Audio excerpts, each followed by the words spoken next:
Welcome back to Takei's Take. Today's topic is crowdfunding.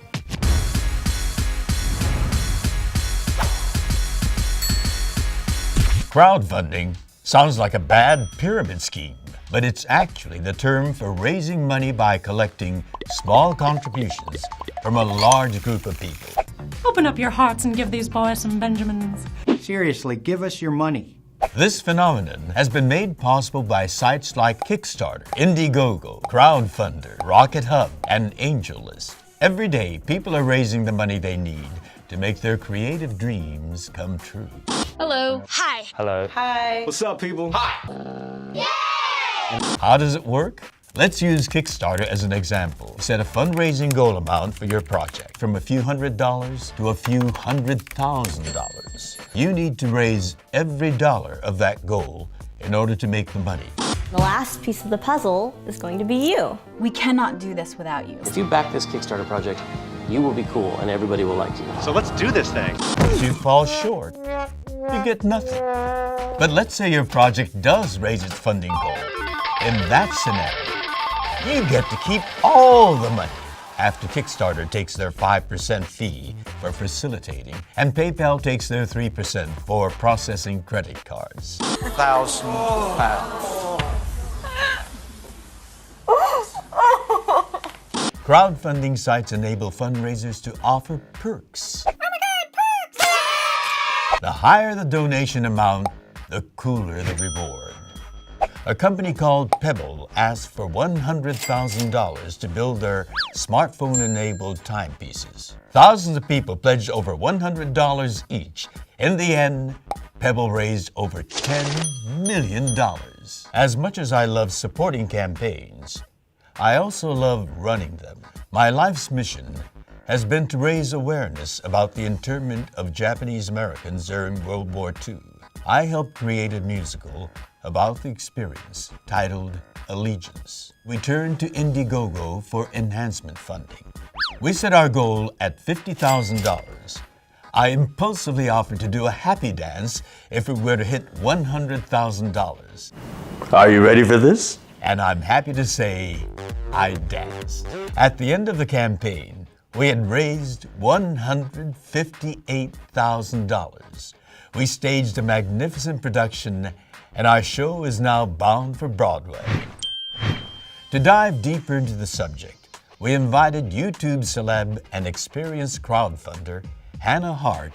So Hannah, I understand you had a fantastic success with your project. Tell us about it. Well, I ran a campaign called Hello Harto, which was an effort to reach out to fans of my pre-existing YouTube channel and show and do a tour across America, giving me the opportunity to kind of give back to them and meet them and shoot with them in their homes. We got really excited with how well the campaign had done and decided to keep expanding the idea to include shooting another travel show entirely, shooting in the homes of fans across America and then Canada, and then also doing volunteer meetups at local food banks in every city we stopped in. How did you get people to find out about your project? I used Twitter, Instagram, YouTube, and Tumblr to reach out to my existing audience and ask them to help donate to the campaign. There are some people who might not be able to deliver on their fundraising project or on their perk promises.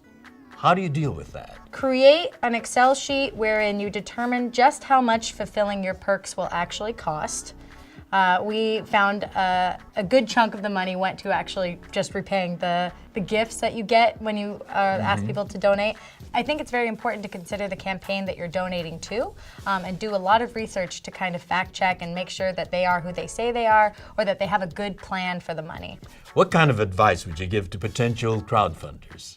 Well, the advice I would give to potential crowdfunders is to really consider your options. You know, I would say there's a benefit to a website like Kickstarter because it's well known and people go to the Kickstarter page. However, IndieGoGo is better for niche markets. Let's say you're appealing to people with a specific need or you're tapping into a already existing group. Well, thank you very much for all this information. Thank you for having me. I think we're all going to be engaging in creative projects. Engage. Engage. Engage. Here's my take. I know firsthand that crowdfunding is a remarkable new way to fund your dreams, cultivate an audience, or get projects off the ground. And if you're someone who's been sitting on that dream project for 20 years, well, this just might be your chance. As always, please like this video and comment below. Oh, and subscribe to the channel. Subscribe してください。サブスクライブスク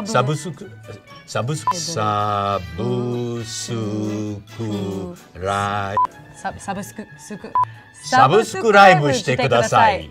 Her accent is very good. Subscribe.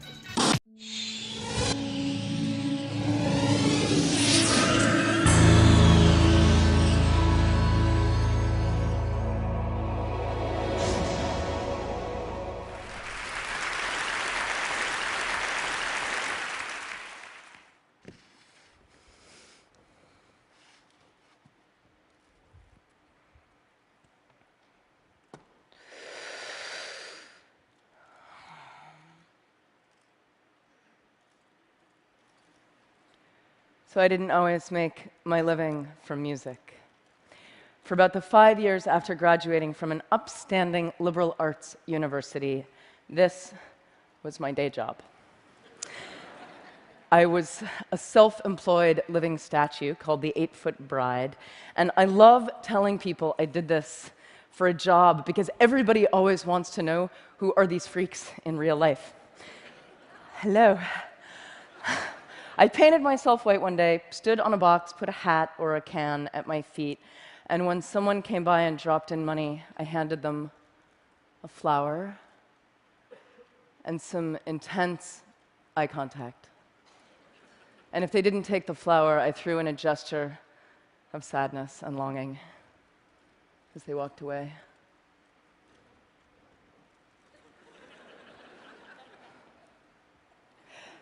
So I had the most profound encounters with people, especially lonely people who looked like they hadn't talked to anyone in weeks. And we would get this beautiful moment of prolonged eye contact being allowed in a city street, and we would sort of fall in love a little bit.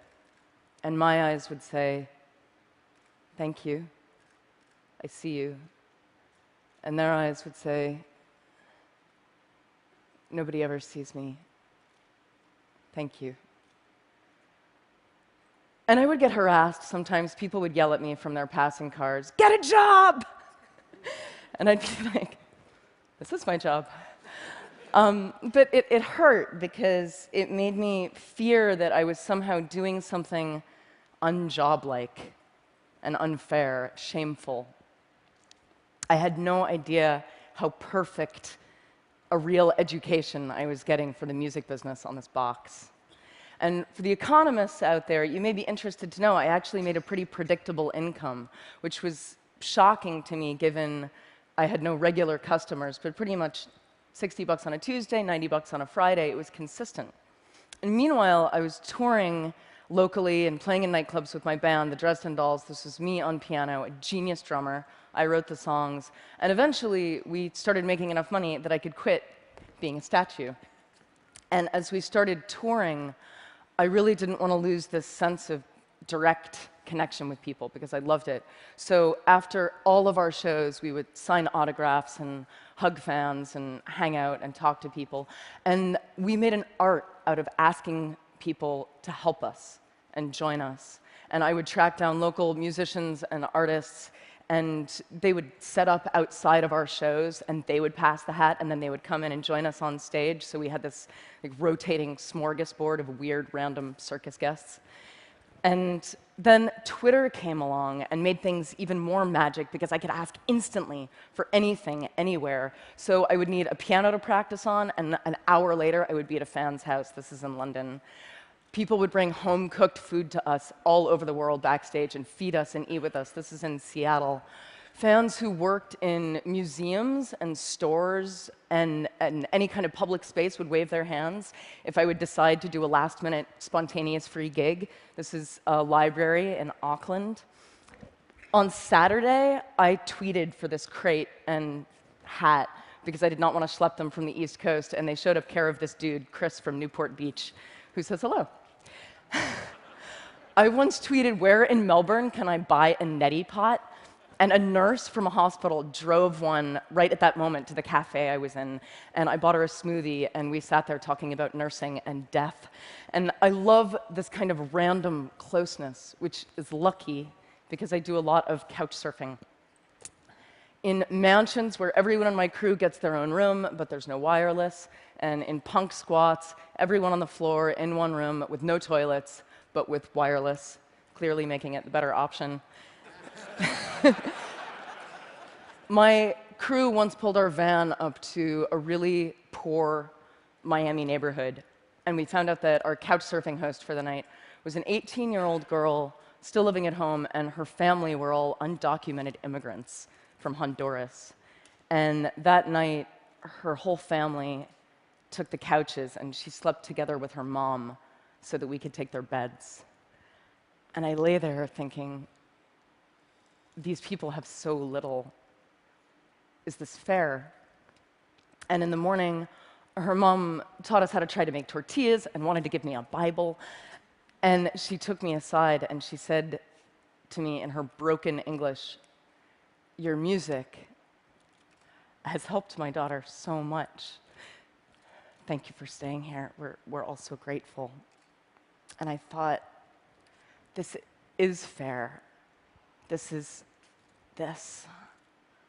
A couple months later, I was in Manhattan, and I tweeted for a crash pad, and at midnight, I'm ringing a doorbell on the Lower East Side, and it occurs to me, I've never actually done this alone. I've always been with my band or my crew. Is this what stupid people do?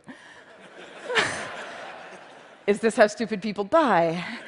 And before I can change my mind, the door busts open. She's an artist. He's a financial blogger for Reuters. And they're pouring me a glass of red wine and offering me a bath. And I have had thousands of nights like that and like that. So I couch surf a lot. I also crowd surf a lot. I maintain couch surfing and crowd surfing are basically the same thing. You're falling into the audience, and you're trusting each other. I once asked an opening band of mine if they wanted to go out into the crowd and pass the hat to get themselves some extra money, something that I did a lot. And as usual, the band was psyched, but there was this one guy in the band who told me he just couldn't bring himself to go out there. It felt too much like begging to stand there with the hat. And I recognized his fear of, is this fair? And get a job. And meanwhile, my band is becoming bigger and bigger. We sign with a major label. And our music is a cross between punk and cabaret. It's not for everybody. But, well, maybe it's for you. We sign, and there's all this hype leading up to our next record. And it comes out, and it sells about 25,000 copies in the first few weeks. And the label considers this a failure. And I was like, 25,000, isn't that a lot? They were like, no, the sales are going down. It's a failure. And they walk off. Right at the same time, I'm signing and hugging after a gig, and a guy comes up to me and hands me a $10 bill. And he says, "I'm sorry, I burned your CD from a friend."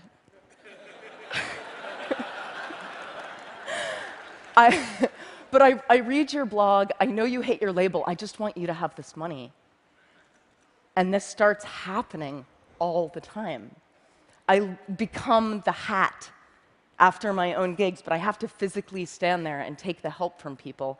And unlike the guy in the opening band, I've actually had a lot of practice standing there. Thank you.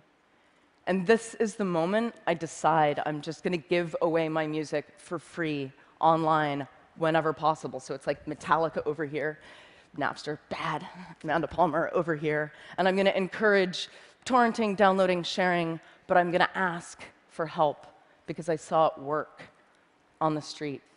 So I fought my way off my label, and for my next project with my new band, the Grand Theft Orchestra, I turned to crowdfunding. And I fell into those thousands of connections that I'd made, and I asked my crowd to catch me. And the goal was $100,000. My fans backed me at nearly $1.2 million, which was the biggest music crowdfunding project to date.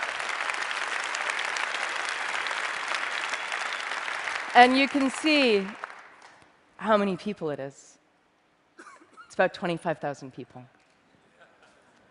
And the media asked, Amanda, the music business is tanking and you encourage piracy. How do you make all these people pay for music? And the real answer is, I didn't make them. I asked them. And through the very act of asking people, I'd connected with them. And when you connect with them, people want to help you. It's kind of counterintuitive for a lot of artists. They don't want to ask for things, but it's not easy. It's not easy to ask. And a lot of artists have a problem with this. Asking makes you vulnerable. And I got a lot of criticism online after my Kickstarter went big for continuing my crazy crowdsourcing practices, specifically for asking musicians who are fans if they wanted to join us on stage for a few songs in exchange for love and tickets and beer. And this was a doctored image that went up of me on a website. And this hurt in a really familiar way. And people saying, you're not allowed anymore to ask for that kind of help, really reminded me of the people in their cars yelling, get a job. Because they weren't with us on the sidewalk. And they couldn't see the exchange that was happening between me and my crowd, an exchange that was very fair to us, but alien to them. So this is slightly not safe for work. This is my Kickstarter backer party in Berlin. At the end of the night, I stripped and let everyone draw on me. Now, let me tell you, if you want to experience the visceral feeling of trusting strangers, I recommend this, especially if those strangers are drunk German people. This was a ninja master level fan connection, because what I was really saying here was, I trust you this much. Should I? Show me. For most of human history, musicians, artists, they've been part of the community. Connectors and openers, not untouchable stars. Celebrity is about a lot of people loving you from a distance. But the internet and the content that we're freely able to share on it are taking us back. It's about a few people loving you up close and about those people being enough. So a lot of people are confused by the idea of no hard sticker price. They see it as an unpredictable risk. But the things I've done, the Kickstarter, the street, the doorbell, I don't see these things as risk. I see them as trust. Now, the online tools to make the exchange as easy and as instinctive as the street, they're getting there. But the perfect tools aren't going to help us if we can't face each other and give and receive fearlessly, but more important, to ask without shame. My music career has been spent trying to encounter people on the internet the way I could on the box.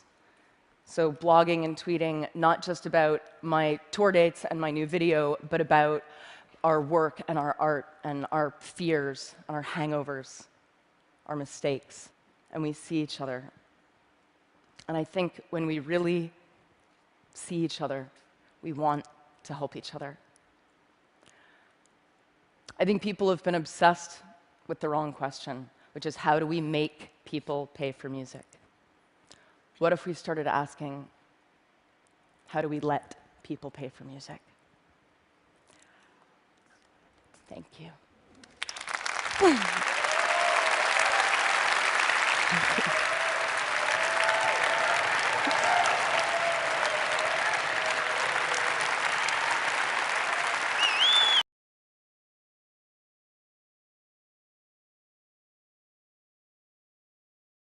Hi everybody, I'm sorry I couldn't be there today. Unfortunately, travel schedule just didn't work out. But rather than give up, I still wanted to do a video to teach you guys about the keys to success in crowdfunding. Hi everybody, my name's Danae Ringelman. I'm one of the founders of IndieGoGo. We are now the largest global crowdfunding platform in the world. We are in almost 200 countries and we're distributing millions of dollars every single week to campaign owners across the globe. And those campaigners include everybody from small businesses and entrepreneurs to artists and like musicians and filmmakers to nonprofits and charities, all raising money for their favorite cause. We're also one of the oldest crowdfunding platforms in the world, and one thing that continues to make us different is that we are one of very few open platforms. So what that means is we don't curate. There's no application, there's no judgment, there's no waiting. If you want to raise money for an idea that you came up with this morning, you can create a campaign this afternoon and you can be raising money this evening. The reason we did that is because we truly wanted to democratize fundraising. We wanted to create a level funding playing field where everyone has an equal chance of success. But that said, not everyone will be successful, but the success will be based on their hard work and their work ethic and how much the community actually cares. So what we're about to go through is we're going to jump into the 3 keys to success. These are insights that we've learned from doing this for so long and being an open platform where anybody can raise money. We've been able to extract data and insights around what actually works and what actually doesn't. So get ready. There's going to be some slides, hopefully lots of numbers, but hopefully you'll end this 5 or 10 minute talk with a lot more nuggets to help you go and be successful in your crowdfunding campaign. All right, so IndieGoGo has identified 3 keys to success in crowdfunding. This, again, has come from 5 years of being in business and looking at the trends and the consistencies and the correlations that happen across all our campaigns across the world. And so the 3 keys to success that we found are: 1, make sure you have a great pitch. 2, make sure you're proactive in getting the word out and engaging your audience and funder base. And 3, making sure you have an audience that actually cares. So let's jump in. What exactly is a great pitch? Well, there's 5 elements to a great pitch. The first is making sure you tell a compelling story. So while most of us know that pitching is talking about your project or your film or whatever exactly your story is, what a pitch is on IndieGoGo is telling the story behind the story. So not just what your project is, but who you are as the campaign owner or the project leader, as well as your team, as well as why you're making this project or why this project needs to happen. You're talking about the impact it's having in the world and how it's going to benefit everybody around them. We know that people contribute to people, not just ideas, but people. So go ahead and reveal the story behind the story. People like to know where their money's going, and where it's going is you. The second element of a great pitch is making sure you have a personal video. So just like I said, being authentic in your pitch and in describing your project and describing in words who you are and the impact of your project on the world, we also encourage you to make a video and say that visually as well through a visual story. The reason being is because we know that campaigns with a video raise on average 114% more than campaigns that don't. Again, people like to look into your eyes and know that you're real and feel and see your authenticity. So make sure you make a video. The next key element of a great pitch is having a very clear funding target and being very transparent and specific with your use of funds. So what you don't want to do is say, we need to raise $10,000 to help our organization, or we need to raise $10,000 to make this film. What you do want to say is, we need to raise $10,000 because this is what we're going to go spend our money on. We have equipment rental, we have to pay for lunches, we have costumes, we have permits. Whatever it is that you're actually raising the money to go spend on, you want to articulate that clearly. Again, people like to know where their money is going, and the more transparent and specific you are with your use of funds, the more likely they're going to part with their wallet and share some of it with you. The fourth element of having a great pitch is not making it too long. So one thing that's really interesting is that more time on the clock doesn't necessarily mean more money. We know that campaigns that run less than 40 days on average are 6% more likely to reach their funding target than campaigns that run longer than 40 days. There could be lots of reasons why this is the case, but I think in the end, what matters is that you do a consistent, targeted campaign. You know exactly what you're doing throughout the campaign, and it is work. You don't want to, extend it too long, or else it can get tiresome. But you also don't want it to have it too short, or else you don't give yourself enough time for your campaign to fly around the internet and for people to share and for new people to discover and fund you. The last element of a great pitch is having unique and exciting perks. These are things that people cannot buy at the grocery store. These are experiences, these are custom products. These are, maybe this is your actual end product that you're trying to raise money to go build or do. If you're a filmmaker, maybe it's a DVD of your film. It can be anything, but what we encourage you to do is try to make them unique, try to make them exciting, try to make them limited in their availability, so there's some urgency for people to claim them. We also know that you want to offer lots of different perks at different levels. So, for example, we know that the most popular perk on IndieGoGo is $25, but the average perk is, or the average contribution on IndieGoGo is $70. So, what that means is you want to make sure you have a really good $25 perk that lots of people will want to claim, as well as higher dollar perks, because we know that there is a willingness to contribute more than just $25. We also know that you don't want to do too many perks or you don't want to do too few perks, because on average, 70% of campaigns that reach their goal in IndieGoGo offer somewhere between 3 and 8 perks. We think this is because if you offer too few, it doesn't whet people's appetite enough, and if you offer more than 8, it's a little bit overwhelming and people don't quite know which which to pick. So keep it in the sweet spot of 3 to 8 and you should be good to go. The second key to success is being proactive. So this is not just posting a campaign and walking away. If that were the case, that would be what we call in America a field of dreams, and unfortunately that doesn't exist. So creating a great campaign is just the beginning of having a successful crowdfunding campaign. The first part of being proactive is making sure you prepare. So we know on average that successful campaigns raise the first 30 to 40% of their funding from people that they already know. We believe this is the case because the early funders are people who can really vouch for you, who know you well. They know what type of work ethic you have. They know your track record, and they're more willing to put the first money in. But once they put the first money in, the viral functionality that IndieGoGo offers helps them spread the word to their friends of friends. So that's suddenly how you're getting more, you're attracting more funders outside of your existing network.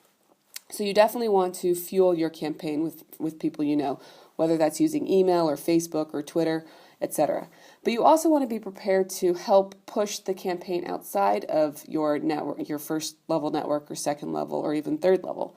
And that's going to the organizations or bloggers or influencers who reach groups of people who would also be passionate about your project. So before you launch your campaign, what you want to do is try to identify or list out who are different influencers or bloggers or Facebook groups or newsletters or organizations that once you get your campaign up and going and you've raised a little bit of money, you can reach out to and invite them in or invite them to share your campaign with their followers.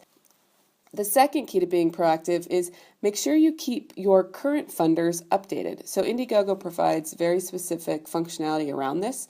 All you need to do is create an update on your campaign and it'll automatically get sent out via email to all your funders.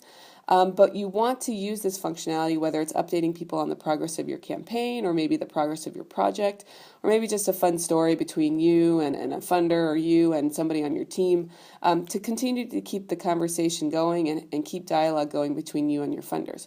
We know that funders who use the updates functionality do far better, and actually campaign owners that update their funders every 1 to 4 days end up doubling the funding versus campaign owners that update their funders less frequently than that. So use the updates. It's very important. The last thing is you want to make sure you continue to keep the dialogue alive and engage your funders to take action as well. We've listed off a series of 6 actions here, whether from having a pitch video to having cool perks and doing the updates as well as posting media. And linking your campaign page to other pages, etc. If you take all these actions, you will, on average, reach 8 times as much as what other campaign owners will do. Why? It's because you are taking actions that engage your community and that prompts your community to take action as well. And on IndieGoGo, like I mentioned, we're a meritocracy. So campaigns that work hard or hustle and engage their community will do better than campaigns that don't. We did this intentionally because we believe that people should be rewarded for hard work and engaged community, and their success should be determined by that. So with that, what we've done is we've created a GoGoFactor, which is that algorithm that measures the activity on a campaign and the responsiveness of the community. So if you take all these actions, you'll have a higher GoGoFactor, and with a higher GoGoFactor, that means your campaign will get higher placement on IndieGoGo, will get promoted, it'll increase its discoverability on the site, and once again, you'll be rewarded for all your hard work. So the last key to success is making sure that you have an audience that cares. We've actually had campaign owners that have done a great pitch, they've been proactive, yet they've still raised very little money. And you might think, well, how is that possible? Danae just talked about those two things as being a key to success. Well, what they lacked was an audience that actually cared. And what ended up happening is them raising very little money was a huge blessing in disguise, and that we actually have gotten thank you letters from people who have raised very little money after putting in the work and the great pitch and being proactive. Because what they learned in that is that they had an idea that no one actually wanted. And what their crowdfunding campaign did was it saved them, years of their life and a lot of their own personal savings on an idea that was never going to see the light of day. Or what it did, the failed crowdfunding campaign did, is that it taught them that their messaging wasn't right, or their product was a little bit off and they needed to keep working on it. So don't necessarily take not having a successful campaign as a failure. What it could mean is that you're just getting closer to the ultimate idea or the ultimate project that you need to make. But what's really great about IndieGoGo is that when you do have an audience that cares, everybody can succeed. And a great statistic that showcases this is a gender statistic, actually. So a lot of people know that the VC world, the venture capital world, is pretty tough. And it's very skewed against women. So, for example, we know that something like only 8% of all venture-backed companies have a woman on their founding team.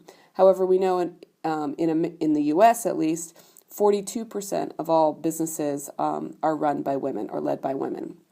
So what's cool is that on IndieGoGo, that exact same percentage, about 42%, 42% of campaigns that are successful on IndieGoGo are run by women. So what that shows is that crowdfunding and IndieGoGo, again, is a true meritocracy. If you have an idea and people want it to happen, you will be successful. There won't be other factors like you have to know the right person, or the one angel, or having a trust fund that gives you all your money, or being connected to a bank. If you go on IndieGoGo, you put up a good pitch, you engage your audience, and you have an audience that cares and wants your idea to come to life, you will be successful. So it's a pretty powerful tool. It's a pretty amazing experience. We know from campaign owners that sometimes money isn't the biggest benefit of crowdfunding. There's actually a lot of other benefits, like the support and serendipity you get and the market validation, but that's a presentation for another time. I hope you guys enjoyed learning the 3 keys to success from IndieGoGo. Have a great conference today. Again, I wish I could be there, but hopefully next time, and good luck. I hope to see you all raising money online. Take care. Bye-bye.